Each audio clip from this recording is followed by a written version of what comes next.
জয় গুরু। গুরু পূর্ণিমা কি সেই প্রসঙ্গেই বলবো। গুরু পূর্ণিমার দিনটি একটি অতি পবিত্র দিন, কারণ ঈশ্বর সর্বপ্রথম সৃষ্টির আদিতে গুরু শক্তিসহ আষাঢ়ী পূর্ণিমার দিন আবির্ভূত হয়েছিলেন।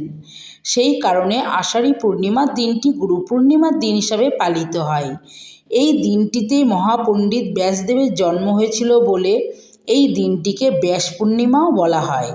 শাস্ত্র সিদ্ধান্ত এই যে কাল দ্বারা যাকে পরিমাপ করা যায় না, তিনিই আদিগুরু। সেই কারণে সকল সম্প্রদায়ের আদিগুরু ঈশ্বর স্বয়ং। আদিগুরু ঈশ্বর ভিন্ন, আর সকল গুরু বা আচার্যই তার মাধ্যম। মানুষগুরু তার স্বচ্ছ শুদ্ধ প্রতিভাস মাত্র। আচার্য ঈশ্বরের বাহন।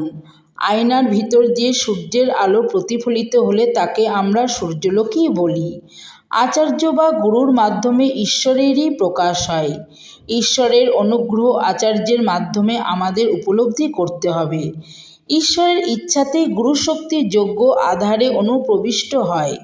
গুরুশক্তি সঞ্চার করে ঈশ্বর জীবকে ধন্য ও কৃতার্থ করেন। রামকৃষ্ণদেব বলতেন, 3 কথাতে গায়ে কাটা বেঁধে গুরু, কর্তা আর বাবা। গুরু এক সচ্চিদানন্দ ঈশ্বর। গুরু পূর্ণিমার দিন আদিগুরু ঈশ্বর সত্তাকেই দীক্ষাগুরু বা আচার্যের মধ্যে উপলব্ধি করা উচিত, অর্থাৎ আচার্য বা গুরু তাহারই প্রকাশ। শাস্ত্র সিদ্ধান্ত হল গুরু পূর্ণিমার দিন দীক্ষাগুরুতেই আদিগুরু ঈশ্বরের পূজা করতে হবে। শক্তি আলিঙ্গিত অর্থাৎ শক্তি সম্পূর্ণ গুরুকেই আমরা শ্রীগুরু বলে থাকি। শ্রীগুরু তার অসাধারণ শক্তির সাহায্যেই শিষ্যের অন্তরে প্রবেশ করে তাকে গুরুমুখী করে তোলেন। গুরু করুণাময়, অন্তর্মুখী দৃষ্টির মাধ্যমেই তাকে দর্শন করা যায়। গু শব্দের অর্থ অন্ধকার আর রু শব্দের অর্থ আলো। গুরু শিষ্যকে মহান্ধকার থেকে উদ্ধার করে মুক্ত করে জ্ঞান লোকে উদ্ভাসিত করে তোলেন। জয় গুরু।